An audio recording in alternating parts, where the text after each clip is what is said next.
Thank you, Chairman, Madam Secretary. Thank you. It's been a long morning. You've answered so many questions. I have one specific to my area. I am not from Philadelphia. I'm from the other end of the state.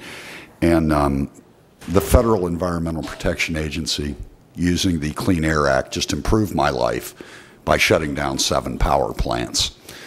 I know at the Resdale Armstrong station, there were 60 people laid off. This is such a weird scenario. I really don't know what to tell those guys other than go to CareerLink. In reading the papers over the past week, I've seen not only did Resdale get shut down, but there are 7 other Pennsylvania-based power plants. And if I can put a plug in for Resdale, that 800 megawatts, everybody seems to think we could do without equals our entire AEPS output. But who am I to say? What can I go home and tell these guys? Within L&I, we have what's known as rapid response funds, and we have rapid response teams that go out when there's a closing of a business to try and assist them.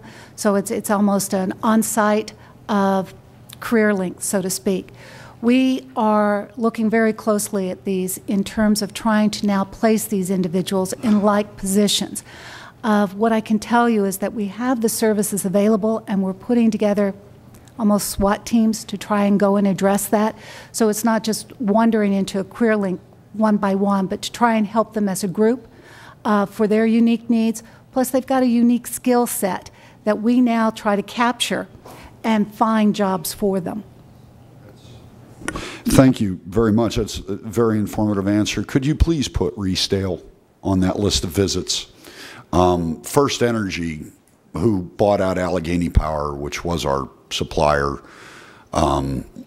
they're the ones who own Resdale. But I also noticed GenOn is shutting down 5 more power plants, which go mostly across the T and down through the mid-state, little towards the west. It's a serious problem for us. I mean, everybody thinks Marcellus is making our lives better, which it is. But being the treasure chest of the state, as Armstrong County's often been called, taking 60 jobs offline is pretty dramatic for us. And I will add to that, we're trying to be very fast and flexible in our approach, because it is easier to find work and it's easier for someone to go back to work if you can get them quickly. So the newly unemployed, we're trying to get in quickly and look for jobs to place them in quickly before too much time passes. Well, and that kind of brings up my next question, and I promised you I'd be brief. When federal mandate requires job loss, is there a job retraining fund stream out of Washington that comes through Harrisburg that I can steer these guys toward? I can tell you we've become very adept at looking at all the federal funding streams. I can't answer for this specific circumstances sitting here today. I probably could get that to you tomorrow. Well, there's 8 power plants. We're talking between 400 and 600 people, not counting the peripherals, which is about a factor of 0.5 more. So we're around 1,000 jobs affected here.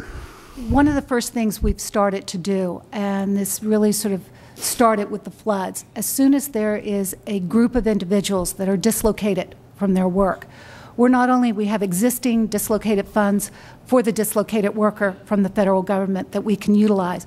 We then are looking for additional federal funds in the form of grants, and we've submitted a large number of grants with respect to that.